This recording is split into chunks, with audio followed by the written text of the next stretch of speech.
It's a scene straight out of a dream. After northern Italy, let's head over to the mystical Faroe Islands. Located right between Norway and Iceland in the North Atlantic Ocean, the archipelago is made up of 18 volcanic islands. Now I have to say that the Faroes are home to some of the world's most dramatic landscapes, from sheer sea cliffs to waterfalls straight into the ocean. One of the most scenic places in the Faroe Islands is the Mulafusur waterfall. Now it's located on Vagar Island, and the waterfall descends about 100 feet into the ocean below. I mean, the backdrop of the village with a massive green mountain behind makes for one of the most scenic places on earth. One of my personal favorite places in the Faroe Islands is the sea stacks of Dragonir. I mean, the name itself just sounds freaking epic. It's this slanted sea rock with a perfect arch right above the cold Atlantic Ocean. This place looks like a scene out of Game of Thrones. I just can't believe how beautiful the Faroe Islands are. After the Faroe Islands, we're going to Italy to visit the picturesque village of Positano. I have to say that this is one of the most beautiful places in Europe. Located on the Amalfi Coast, back in the 1st century, luxury Roman villas were built on the coast here. It was believed to be a home of mythical sirens who would seduce sailors to crash upon the rocky shores. Positano was a somewhat poor fishing village during the first half of the 20th century, but tourism began to gain traction in the 1950s. When you see this place in real life, you won't believe it. It's hard to beat the backdrop of the mountains filled with colorful villas against the Mediterranean Sea with boats and yachts. Positano is quite the touristy destination, but its beauty is worth it. After Positano, we're going to head over to Switzerland to Valle Verzasca. Valle Verzasca is famous for having this medieval bridge that goes over some of the clearest river water in the world. I remember the first time I got there, I was immediately baffled by the beauty of this place. I mean, the water is crystal clear. You can see all the way to the bottom. The bridge was a prime place to cliff jump, so it took me a while to build up the courage to jump, but I was able to throw some of my favorite gainers off the water. I also had an amazing time snorkeling in the water there. I mean, just so clear. It was such a fun memory for me. I mean, it's hard to beat cliff jumping in Switzerland. All right, so after Switzerland, we're going to head over to the Italian coast to visit Cinque Terre. Now, Cinque Terre is made up of 5 seaside villages that date back to medieval times. During the medieval ages, the villages started to be attacked by pirates, so fortifying walls were built to protect them against any future raids. The small town of Vernazza is one of my favorites. It has the only natural port of Cinque Terre. I just can't get over the colorful houses and beauty of the Cinque Terre. It's hard to beat the charm of these Italian villages. After Cinque Terre, we're going to head over to England's Jurassic Coast. Now, while you won't find any dinosaurs here, you might find some fossils on the beach. One of my favorite spots on the Jurassic Coast is Old Harry Rocks. Now, special thanks to my friend David Rule for providing this footage. He has an awesome Instagram and YouTube that I'll provide in the description below. I remember the first time I saw his picture of this place and I was just baffled by the scenery there. The Old Harry Rocks are these sea stacks that are made completely out of chalk that mark the end of the Jurassic Coast. In World War II, the stacks were used as target practice for pilots, so that's kind of crazy. I just love the combination of the green meadows with the white cliffs and the blue ocean. I mean, it's just hard to beat that scenery. After the Jurassic Coast, we're going to swim across the English Channel to visit the island of Mont Saint-Michel. Now, located 1 kilometer off the coast of France, Mont Saint-Michel is one of the most magical destinations in Europe. It reminds me a lot of Hogwarts. The island was first founded by an Irish hermit, and the construction of the monastery began in the 10th century and was finished in 1523. Due to its strategic position and dangerous changing tides, the island remained protected throughout history. During the 15th century, Louis IX decided to turn the monastery into a prison, and it remained one until 1863. Now, Mont Saint-Michel is one of France's most popular tourist destinations. If you are in northern France, you really need to visit this magical place. After Mont Saint-Michel, we're going to head to southern France to the French Riviera. Now, located on the southeast quarter of France, the French Riviera is home to some of the world's greatest coastline. It's the perfect contrast between mountains and the Mediterranean Ocean. Some of the most beautiful coastal towns of the Riviera include Saint-Tropez, Nice, and Cannes. Now, the French Riviera is also home to the tiny country of Monaco. Monaco is the second smallest country after the Vatican. The whole country is only 499 acres. Monaco has been known as a billionaire's playground, and over 1/3 of Monaco's citizens are millionaires. One of the most famous places in Monaco is the Monte Carlo Casino. It was opened in 1863 and has been featured in the James Bond films. If you can handle the riches of Monte Carlo and Monaco, definitely a place to add to your bucket list. Afterwards, we're going to head over to Norway to visit Lisebodn. to drive down one of Europe's craziest roads. What I think is so scenic about Lysebotn is the road which leads down to it. When I first saw pictures of it, I couldn't believe it. It consists of 27 hairpin turns that descend down the fjord to the village below. After Lysebotn, we're going to head over to the nearby Pulpit Rock. Pulpit Rock is a famous flat top cliff with a straight drop of over 600 meters. Pulpit Rock can get super packed, so if you want to avoid the crowds, you can wake up super early and get to Pulpit Rock to enjoy the sunrise. Another hike to do is the trek to Trolltunga. Now, Trolltunga is possibly the most iconic rock formation in Norway, as it shoots out over 2,000 feet from the lake below. Trolltunga is definitely the hardest hike of the three.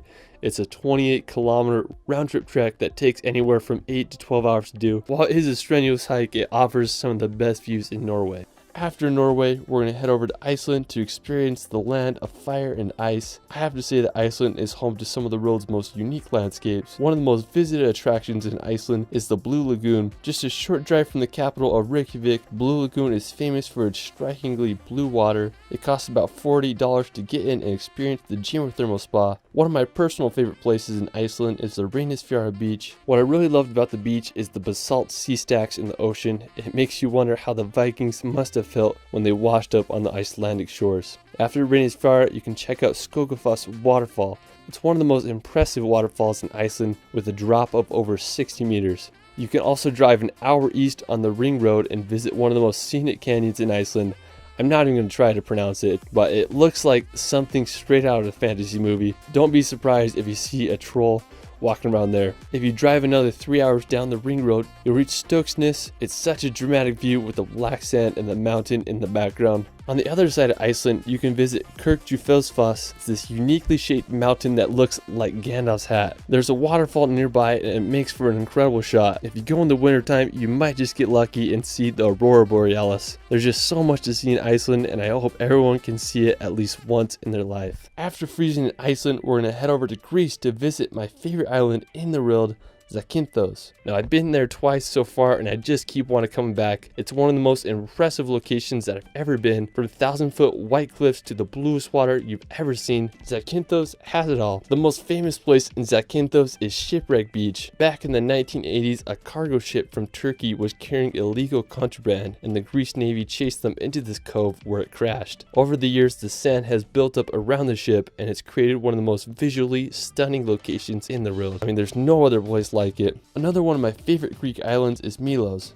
It's about a 5-hour boat ride from Athens, and one of the most impressive places on Milos is the Kleftiko Caves. You have to take a boat to get there. They have these gorgeous white rocks that jet out of the water, and the water is just so clear there. Another really cool spot on Milos is the Serakaniko Beach. It's a unique place that is made of lava that has been bleached by the sun and sea. I mean, just looking at this footage makes me want to go buy a plane ticket and go there right now. After exploring the islands of Greece, we're going to head over to Russia's St. Petersburg. St. Petersburg is located at the end of the Baltic Sea. It was founded relatively recent in 1703 after Russia captured it from Swedish colonists. Today is one of Russia's most thriving cities and receives millions of tourists each year. I love all the canals. It reminded me a lot of Amsterdam. One of the most famous spots is the Peter and Paul Fortress. It was the original citadel of St. Petersburg and was finished in 1740. You can also check out sites such as the Palace Square or many of the city's gorgeous gardens. After St. Petersburg, we're going to head over to Latvia to visit Riga. Now, I have to say that I was very surprised by Riga's beauty. It's full of stunning medieval architecture. Riga was founded back in 1201, and today it's the largest city of all the Baltic countries. One of the most famous buildings is the House of the Blackheads. It's located in Riga's Old Town and was built in the 14th century. St. Peter's Church is another dramatic building that towers over Riga's skylines. Riga is just such a special and underrated city, and I hope all can visit. After, we're going to head over to the Czech Republic to explore the capital city of Prague.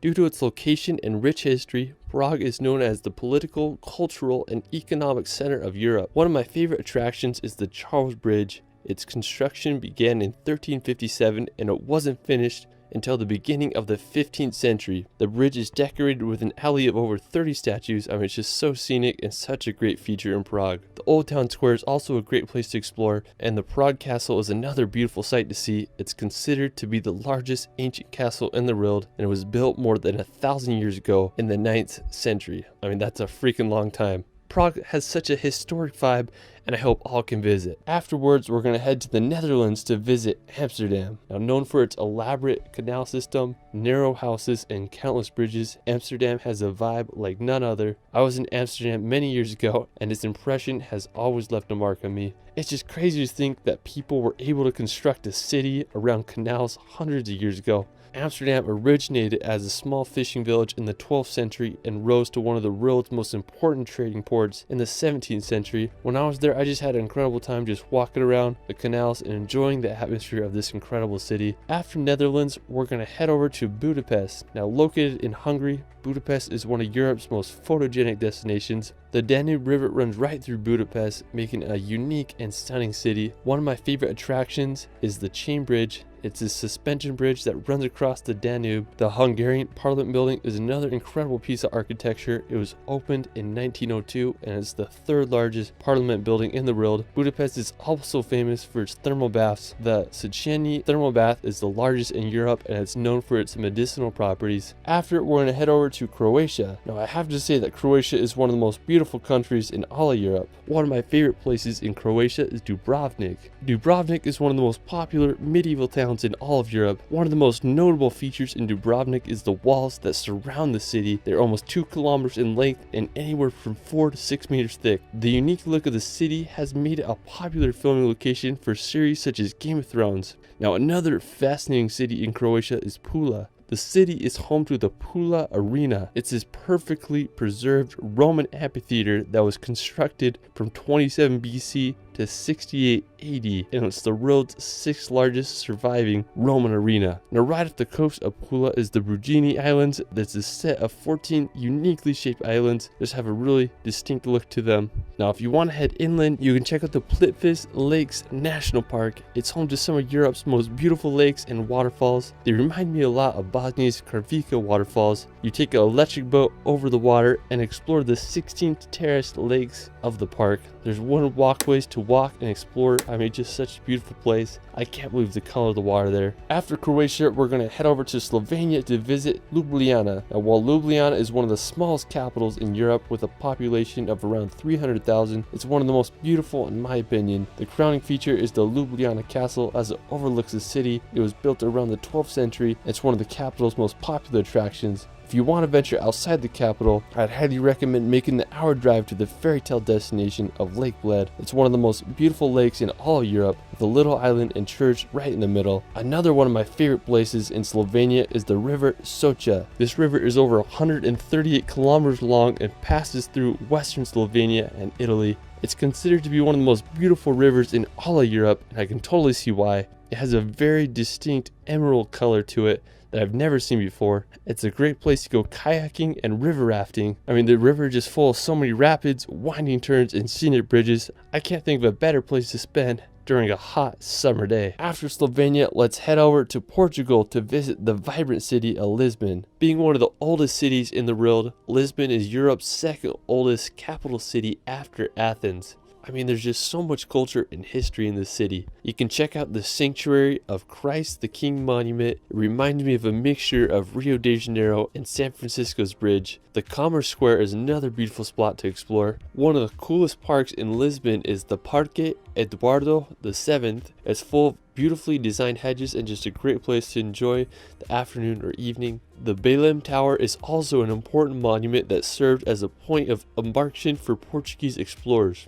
Lisbon is also close to some stunning beaches such as Ursa Beach. While we're still in Portugal, we're going to head to the Algarve coast. Located in Portugal's southernmost region, the Algarve coast is famous for its sea cliffs filled with hidden beaches and sea caves. One really intriguing place is Ponte da Piedade. It's full of countless grottos and sea arches to explore. Such a unique and beautiful area. After Portugal, we're going to head over to Germany to visit the Bavarian Alps. Located in southern Germany, right next to the Austrian border, the Bavarian Alps are home to jaw-dropping scenery. One of the most famous towns is Berchtesgaden. It's just a 30-minute drive from Salzburg. The area is also full of stunning alpine lakes. One of my favorites is Obersee. It's famous for having this little mountain cabin right on the lake. One of the most well-known places in Bavaria is the Neuschwanstein Castle. I have to say this is the most beautiful castle in all of Europe. It's nestled at the very tip of southern Germany. Neuschwanstein Castle is placed perfectly in the mountains with a phenomenal 360 view of the Bavarian Alps and the town below. The construction of the castle began in 1869. The castle receives over 1.4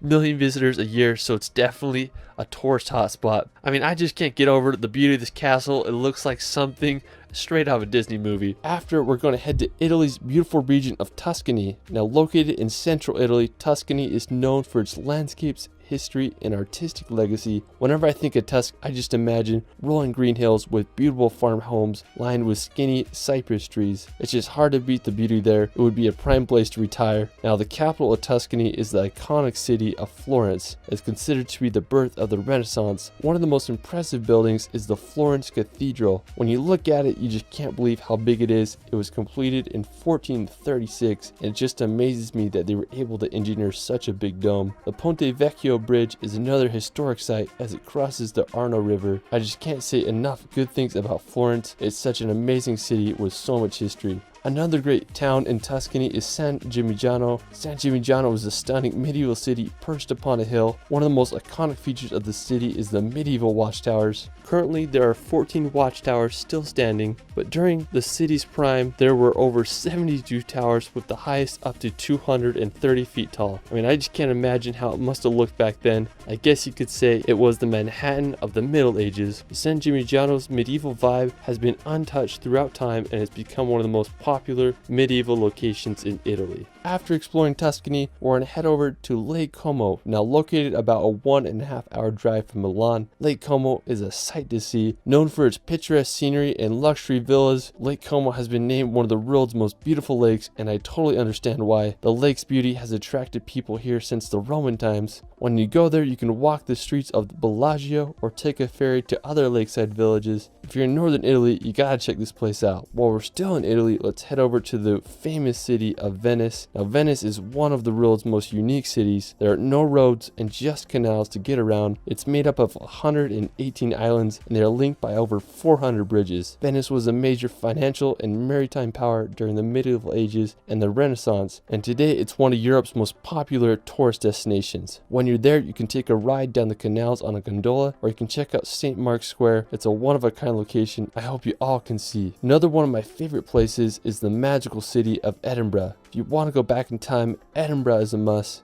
It's where J.K. Rowling wrote her Harry Potter novels. When I started traveling, this was one of the first cities I visited. It's a medieval town with intricate neoclassical buildings, cobblestone streets, and beautiful gardens. The iconic Edinburgh Castle overlooks the city and it's home to Scotland's crown jewels. One of my favorite places in Edinburgh is Calton Hill. It just offers a beautiful view of the entire city. While we're still in Scotland, we're going to visit the Isle of Skye. If you want to feel like you're in a fairy tale, this is where you need to go. I was lucky enough to visit the Isle of Skye last summer. It's about a 5-hour drive from Edinburgh. Now, one of the most impressive places in the Isle of Skye is the Old Manor Store. The legend of the Old Manor Store is supposedly a giant lived there a long time ago, and when he was buried, his thumb was left sticking out of the ground, creating the mystical rock formation. Now, just a few minutes away from the Old Manor Store, there is a breathtaking waterfall called Meout Falls that cascades down to the ocean.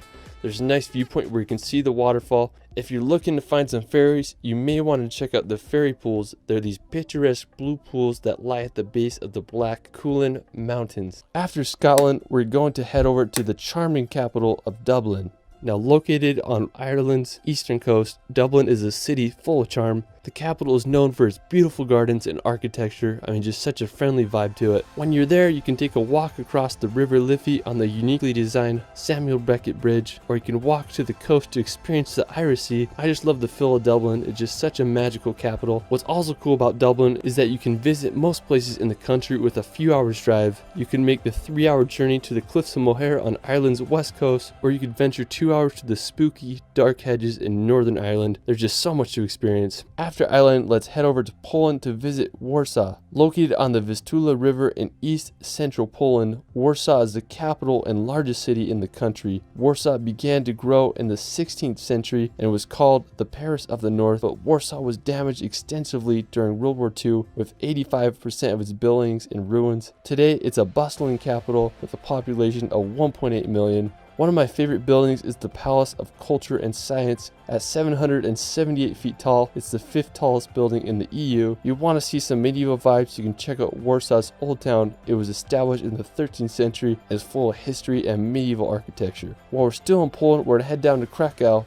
Located in southern Poland, Krakow was founded back in the 7th century, so you best believe it's full of beautiful history and architecture. One of the most impressive sights is the Wałbrzych Royal Castle. It was built during the 14th century and was the first UNESCO World Heritage Site. It features architectural styles from the medieval, Renaissance, and Baroque periods. Such a beautiful building. If you're into World War II history, you can make the hour drive to the Memorial of Auschwitz concentration camps. Auschwitz is infamously known as one of the most horrific Nazi concentration camps. Over 1.1 million people died here. So it's such a tragedy. One of my favorite books I've ever read is called The Auschwitz Escape, and it tells the story of how 2 prisoners made the daring escape from the prison camp, and also really just gives you perspective of what it was like to live in that camp. Just absolutely horrific. After Poland, we're going to head back to the Baltics to visit Lithuania's capital of Vilnius. Unlike other Baltic capitals, Tallinn and Riga, Vilnius is located inland near its eastern border. Before World War II, Vilnius was one of the largest Jewish centers in the world. Napoleon called it the Jerusalem of the North. I'm just blown away by the beauty of the city and its perfect mixture of modern and Baroque architecture. You can drive 30 minutes outside the city and visit the Trakai Island Castle. It's this uniquely designed castle that's on a little island in Lake Gulf. Such a cool little spot outside the city. After Lithuania, we're going to head down to Austria to visit the capital of Vienna. Now, Vienna has been ranked one of the world's most livable cities. Vienna is known as the city of music. Musicians such as Beethoven and Mozart called Vienna their home. One of the most impressive places is the Schönbrunn Palace. There's stunning gardens and mazes to explore around the palace. If you want to visit the Austrian Alps, you can head over to the picturesque village of Hallstatt. This town looks like it should be in a fairy tale because it's so magical. It was once a salt mining town, but now it's one of Austria's most popular tourist attractions. After Austria, we're going to head over to France, to the capital of Paris. Now, since the 17th century, Paris has been Europe's major center of finance, diplomacy, fashion, and the arts. Paris is one of the world's most visited cities, and with all its attractions and fascinating history, it's easy to see why. Paris's most recognizable attraction is the Eiffel Tower. It was built in 1889 for the World Fair.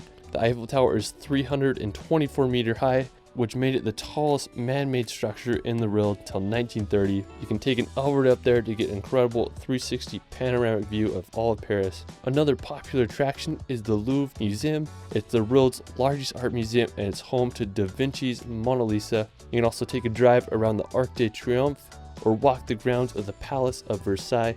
And there's just so much to see in this grand city. If you want a road trip outside the capital, you can head to France's northern coast, visit the coastal town of Etretat. Located about 3 hours outside of Paris, Etretat is famous for its white cliffs and rock formations. One of the most well-known is the Falaise de Aval Arch. It has such a unique shape. I guess you could say they are the French cousins of Old Hairy Rocks. While we're still in France, we're going to head to the French Alps. The French Alps are home to Mont Blanc, which is the highest mountain in all of the Alps at 15,774 feet. The border between France and Italy passes right through the summit, making it both French and Italian. One thing that I think that is cool about Mont Blanc is the glaciers that run down from it. And there are also a lot of beautiful alpine lakes that offer incredible views of the French Alps. After, we're going to head to Switzerland to visit the village of Grindelwald. I was lucky enough to live in Switzerland, and on my last week living there, I did a road trip to Grindelwald to see what the hype was about. When I got there, I was awestruck by Mount Eiger. It's the biggest mountain I've ever seen.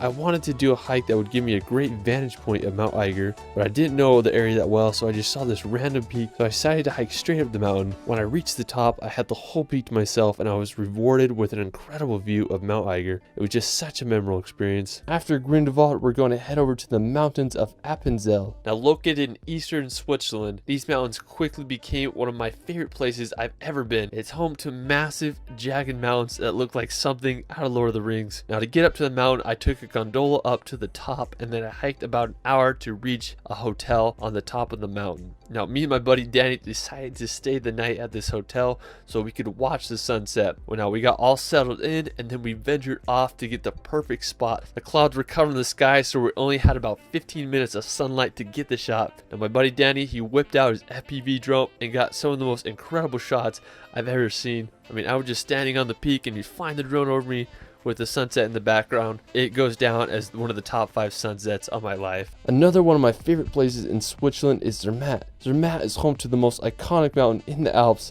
the Matterhorn. With a height of 14,690 feet, it's one of the highest peaks in the Alps. There are many different hikes you can do around the area to get different views of the Matterhorn. If you're an early riser, I'd suggest getting up for sunrise to watch the morning light kiss the top of the Matterhorn as the sun rises over the horizon. Zermatt is a really unique city because they don't allow cars or motorized vehicles, so I had to take a train to get there. When I reached the city, I just had a great time exploring. I also found a McDonald's there, so that was kind of funny. Another one of my favorite places in Switzerland is Jungfraujoch, otherwise known as the top of Europe. So me and my friends decided to take Europe's highest train. Now, normally the ticket during summer is around $240, but we got the early bird special, so it was half off. We went up to the very top. When you get off the train, you get into like these cave tunnels. We made it out to the ice plateau and were able to get an incredible view of the glacier below. After, we went to the top of the Sphinx Observatory to get some more amazing views. One of the coolest parts of Jungfraujoch is the glacier tunnels. You're able to walk through these tunnels carved right out of the ice.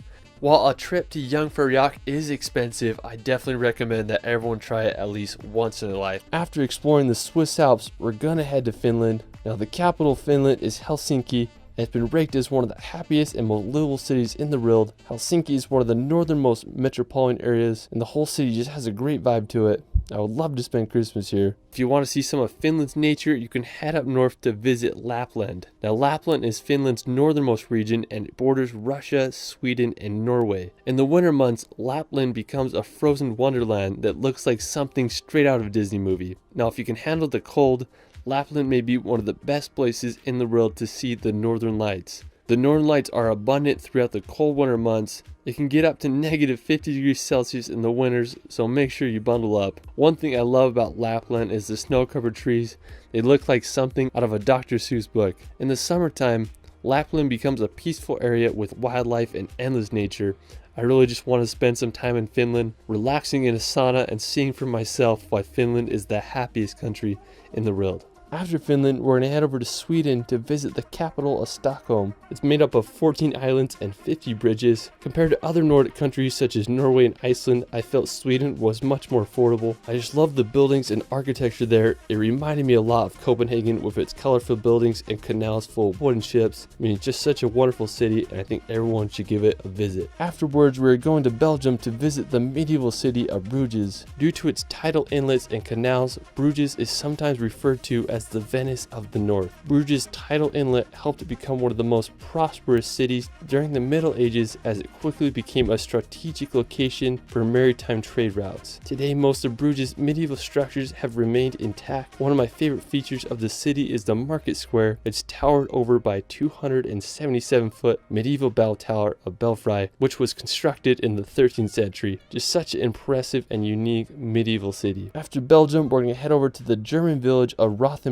When you go to Rothenburg, you feel like you're walking into a fantasy movie. It's one of the most preserved medieval towns in Europe. During the Middle Ages, Rothenburg thrived as it was located at the crossroads of the European trade routes. At the beginning of the 15th century, it rose to become the second largest city in Germany, but during the 17th century, Rothenburg faced adversities such as the 30 Years' War and the bubonic plague. Without much resources, Rothenburg's growth was halted, which aided in keeping the town preserved in its medieval state. Today, Rothenburg maintains its medieval charm. It's been the inspiration for Disney movies such as Pinocchio and Beauty and the Beast. If you can, go check out the famous Plonine Corner or the Christmas market. It's hard to beat the allure of this German village. After Rothenburg, we're going to visit possibly the most iconic city in the world, London. I love the city so much, I just keep coming back. Everything from double-decker buses to the energy of Piccadilly Circus makes the city feel so alive. There's just so many places to see. You can check out the iconic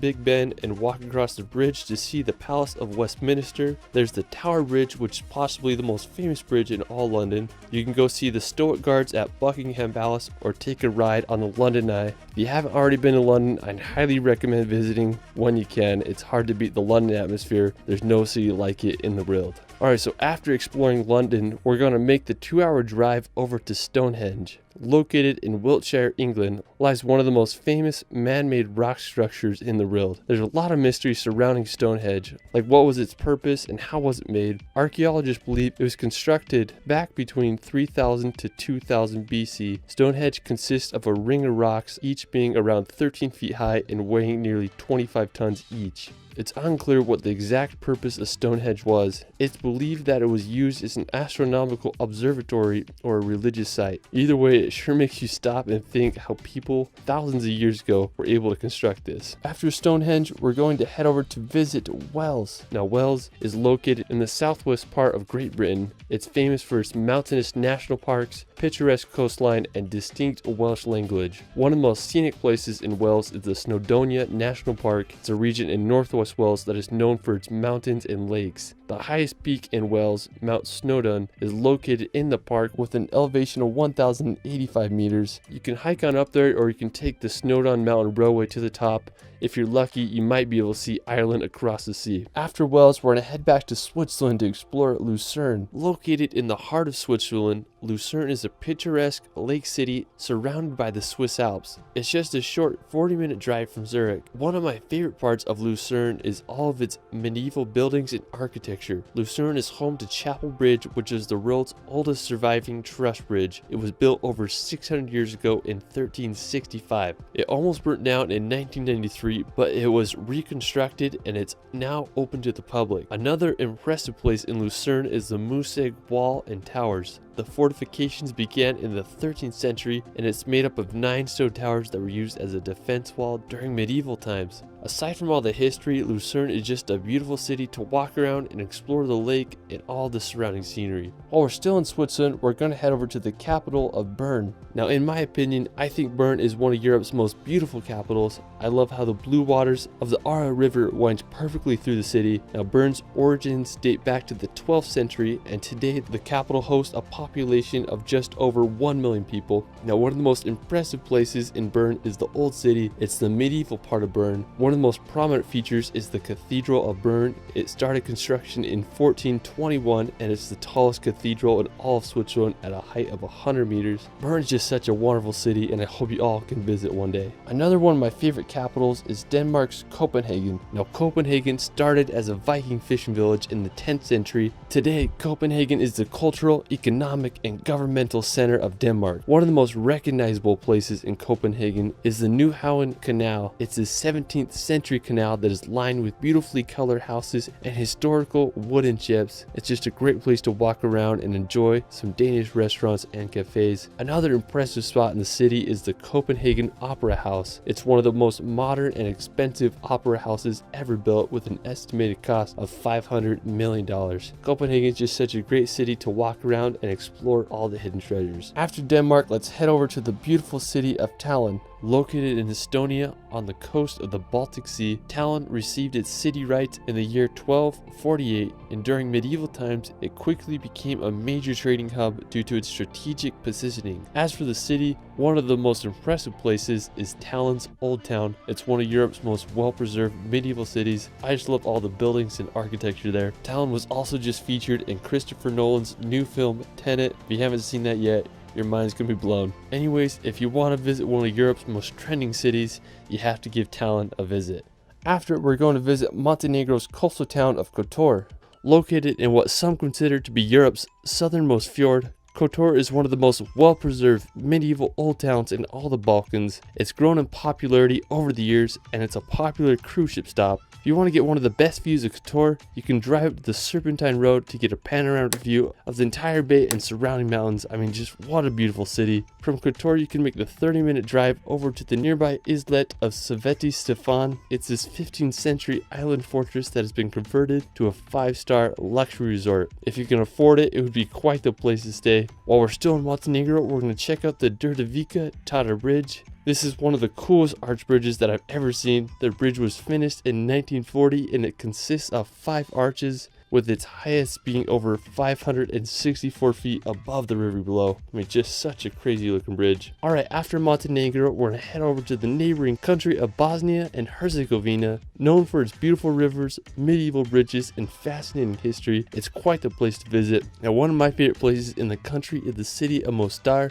The most popular feature of the city is the Old Bridge. It's an Ottoman bridge from the 16th century. It stood for 427 years until it was destroyed in 1993 during the Croat-Bosniak War, but in 2004 it was rebuilt. Another really cool spot in Bosnia is the Kravica waterfalls. Only a 40-minute drive from Mostar, the Kravica waterfalls are home to an incredible amphitheater of cascading waterfalls, with some as high as 25 meters tall. What's cool is they let you swim there, so it's just a great place to spend during the warm summer months. Afterwards, we're going to head over to Greece to visit the medieval monasteries of Meteora. Located in central Greece, Meteora is home to 6 monasteries built upon nearly inaccessible rock pillars. During the 14th century, monks were facing attacks from Turkish raiders, so they needed a place where they could worship in safety. They decided to start building the monasteries upon the rocks. These places of worship were perfect for the monks because the only way to reach them was by climbing long ladders. The monasteries became a place of refuge, and over 20 monasteries were built during the 14th century. I was lucky enough to go here a few years ago. When I got there, I was just amazed by the architecture of these monasteries. They are perched perfectly on the cliff edge, and you wonder how people could have built these in the medieval times. If you're ever in Greece, make sure you visit this magical place. Another incredible spot in northern Greece is Mount Olympus,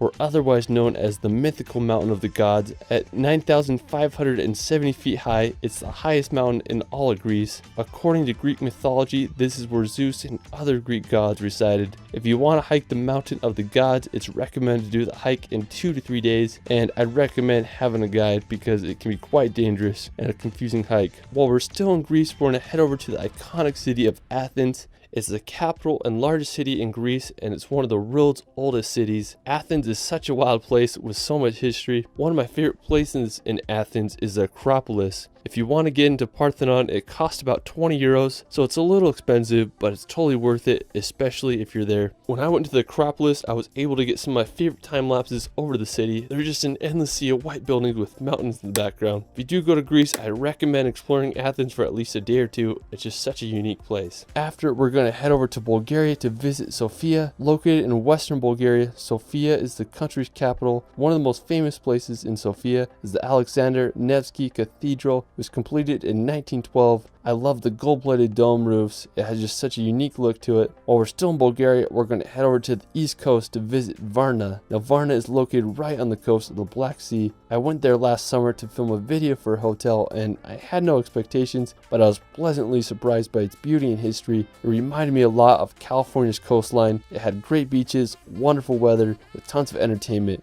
Now, another interesting spot in Bulgaria is the Belogradchik Fortress. It's located in the Balkan Mountains. It's this ancient fortress amongst some really unique rock formations. The fortress was captured by the Ottomans in the 14th century. The thing that strikes me about the area is how they incorporated the rocks into the fortresses. I mean, just such a unique place. I've never seen anything like it. After Bulgaria, we're going to head up north to Romania to visit the medieval castles of Transylvania. Now, Transylvania is a very intriguing yet spooky region. Transylvania is where Bram Stoker's novel Count Dracula takes place. Now, one of the most famous locations in Transylvania is the Bran Castle. Located near the city of Brasov, the castle was built around the 14th century and served as a fortification against the Ottoman Empire. Due to its dramatic architecture and possible connection to Vlad the Impaler, the castle has been named Dracula's Castle. I could totally imagine Count Dracula using this castle as his hideout. Now, Romania is also home to this really cool road called the Transfăgărășan Road. It's full of hairpin turns, and it's easy to see why it's one of the most popular roads in all of Europe. After Romania, let's head back to Norway to visit the Lofoten Islands. Lofoten is located in northern Norway, and even though it's in the Arctic Circle, it feels like you're on a tropical island there. I was lucky enough to go there about 2 summers ago, and I had an incredible journey road tripping through Lofoten. Our first pit stop was at this fishing village called Henningsvjar to see the world's most scenic football field. When we got there, we sadly didn't have a soccer ball, but we had a good time playing on the field and enjoying the incredible views of Henningsvjar. We kept on driving and made it to the iconic town of Rain. Now, when you think of Norway, this is it. It has those red houses, surrounded by massive sea mountains. In my opinion, I'd have to say that Rain is the most beautiful town in Lofoten. When I was planning my road trip to Norway, I remember seeing pictures of this place and I just couldn't believe it existed. After Lofoten, we're gonna head to Saltstraumen to witness one of the world's largest whirlpools. So over 110 billion gallons of water pass through this 3-kilometer strait every 6 hours, making for one of the strongest currents in the world. Now water speeds can reach over 37 kilometers. One of the coolest features of Saltstraumen is the whirlpools that the changing tides make. Now, while they aren't the whirlpools you'd imagine in movies like Pirates of the Caribbean, these whirlpools can get over 33 feet in diameter with a depth of over 16 feet. You can take a boat ride through the current, or you can witness the whirlpools from the bridge above. After the whirlpools, we're going to take a drive to one of Norway's most famous routes, the Atlantic Ocean Road. This 8.3-kilometer road runs across an archipelago of islands as it connects the islands of Averøy to the Romsdal Peninsula. The Atlantic Ocean Road was completed in 1989 and cost 122 million Norwegian krone to make. It's made up of 8 bridges and 4 resting places. The route is an impressive feat of engineering and it won the Norwegian Construction of the Century Award. So if you decide to go on a Norway road trip, you have to take a drive on the Atlantic Ocean Road. While we're still on the topic of roads, if you drive just 2 hours south, you'll reach another one of Norway's most famous routes, Trollstigen. Now Trollstigen, or the Troll's Path, is a serpentine road that makes over 11 hairpin turns as it descends on a 10% decline to the valley below. Trollstigen has 2 powerful waterfalls that pass through the road. The Stigfossen waterfall has a total height of 240 meters. I mean, that's just freaking huge. Another really cool place in the area is Trollveggen, or the Troll's Wall. It's Europe's tallest vertical overhanging rock face at about 3,600 feet high. I mean, it's just unbelievable. Alright, after Trollstigen, you can make the 2-hour drive south to visit the Geiranger Fjord. Now, Geiranger Fjord is one of Norway's most popular destinations. The fjord is over 260 meters deep and is surrounded by massive mountains that are over 1,600 meters high. There are many viewpoints to get the best perspective of the fjord. One of the most spectacular features of Geiranger Fjord is the Seven Sisters waterfall. The waterfall consists of 7 separate streams that descend 410 meters to the water below. The best way to see the fjord is by boat. You can take a cruise ship or a 1-hour ferry of Geiranger to Helisilt for about $35. This is by far the best way to witness the waterfalls and majesty of the fjord. After exploring the fjords, we're going to head back to the Arctic Circle to visit one of the most northern places in all of Europe, Svalbard. Now, Svalbard is located right between the North Pole and Norway.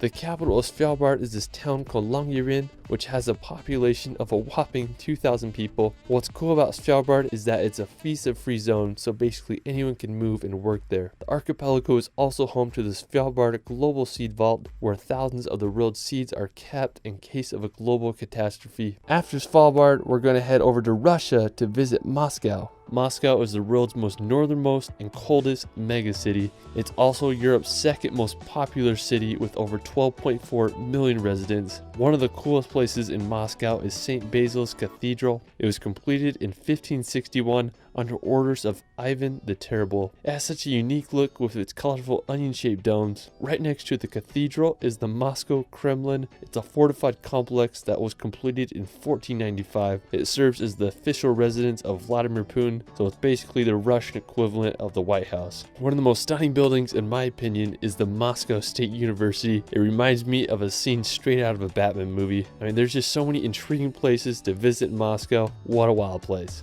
Russia is also home to the tallest mountain in Europe, Mount Elbrus. Located in southwestern Russia stands this massive 18,510 foot high stratovolcano. It's the 10th most prominent peak in the world. Now, it's a dormant volcano with 2 peaks. I mean, the mountains in the area remind me a lot of the Swiss Alps. I just can't believe how big they are. So if you want to hike to the top of Mount Elbrus, climbing isn't very technical. You're mostly walking with crampons on snow to the top, but the climb can be very challenging due to altitude and unpredictable weather. A lot of people compare its difficulty to climbing Mount Kilimanjaro. While I've never been to Russia, I'd love to summit this mountain one day. I just think it would be such an adventure. Afterwards, we're going to head over to Turkey to visit the notorious city of Istanbul. Istanbul is one of the most fascinating places. It's a transcontinental city, which means that Istanbul is part of both Europe and Asia. The Bosphorus Strait, which is considered to be the boundary between Europe and Asia, runs right through the capital. Istanbul is the most populated city of all of Europe with a population of over 15 million. The history of Istanbul is endless. It was settled as far back as 7th century BC and it became the capital of the Roman Empire in the year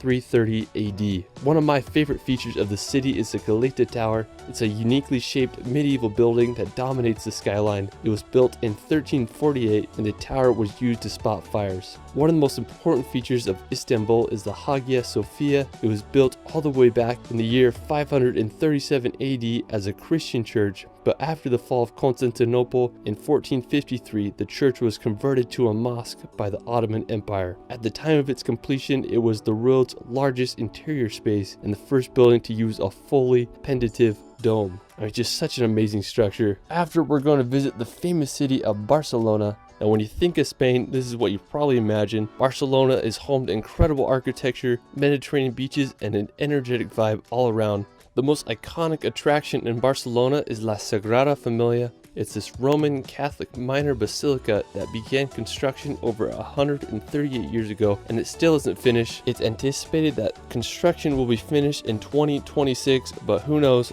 All I know is one of the most unique buildings in the world and I still can't get my head around that it's been in construction since 1882. After Barcelona, we're going to head over to the wild island of Ibiza. Now, while Ibiza is known for crazy nightlife and party city, it also has some of the world's best beaches and cliff jumping. Me and my brother decided to go to Ibiza for Halloween because why not? Anyways, we spent the first few days exploring the island and honestly, I was pretty disappointed because I couldn't find any really cool cliff jump spots, but on our last day, we had just a few hours before our plane was about to take off and we found this secluded cove. We hiked down and made sure the water was deep enough and we found this perfect cliff and I threw some jumps off and then my brother did a wild double backflip off the cliff. Another incredible place in Spain is the volcanic Canary Islands. Now, located off the coast of northwestern Africa, Canary Islands are home to some of the world's most unique landscapes. You might as well call them the Hawaiian Islands of Europe because that's what they remind me of. The biggest and most populated island on the archipelago is called Tenerife. One of the craziest places in Tenerife is the cliffs of Los Gigantes. They are these massive sheer cliff walls that rise 800 meters out of the ocean. While we're still in the Atlantic Ocean, we're going to head over to Portugal's archipelago of the Azores. Located right in the middle of the Atlantic Ocean, the Azores are a group of 9 islands like none other. They remind me of a hybrid between New Zealand and Hawaii with its rolling pastures and green scenery. The largest island on the Azores is São Miguel. One of the most stunning places on the island is Lago das Sete Ciudades. It's a twin lake situated in the crater of a volcano. The highest point in the Azores and all of Portugal is the massive Mount Pico. The stratovolcano is over 7,713 feet high and last erupted in 1720. While we're still in Portugal, we're going to head over to the island of Madeira. Located off the northwest coast of Africa, Madeira is an archipelago of 4 islands. It was claimed by Portugal in 1419. Madeira is known for its idle climate, rugged mountains, and also the birthplace of Cristiano Ronaldo. One of the coolest places in Madeira is Pico do Arriero. It's Madeira's 3rd highest peak. The weather on top can be quite unpredictable. You might get lucky and be above the clouds. After, we're going to head to the 2nd largest island in the Mediterranean, Sardinia. Now, with some of Europe's best coastline, pristine beaches, and the clearest water you've ever seen, Sardinia is the place to be. One of the most impressive places on Sardinia is the Baunai coast. It isn't the easiest place to reach. Most beaches require a long hike or a trip by boat, but that's what makes it so special. After Sardinia, we're going to head back to Italy's mainland to visit the capital of Rome. Now, Rome may be the most famous and iconic capital in the world. Its history spans over 28 centuries, with its founding taking place in the year 1753 BC. During ancient times, Rome's population peaked around 1 million people. It's just crazy to think that a city was so advanced that it could support so many people during that time. Ancient Rome's architecture stands today and draws millions of tourists each year. One of the most well-known structures of the capital is the Colosseum. It's the largest amphitheater built at its time and could hold anywhere from 50 to 80,000 spectators. You can marvel its architecture from the outside or take a guided tour to witness the interior. One of my personal favorite attractions in Rome is the Trevi Fountain. It's this Baroque styled fountain that was completed in 1762. If you do go, the earlier the better because you can get super crowded there. While we're still in Italy, we're going to head over to the nearby San Marino. The Republic of San Marino is a microstate completely enclosed by Italy. The history of this small country is absolutely fascinating.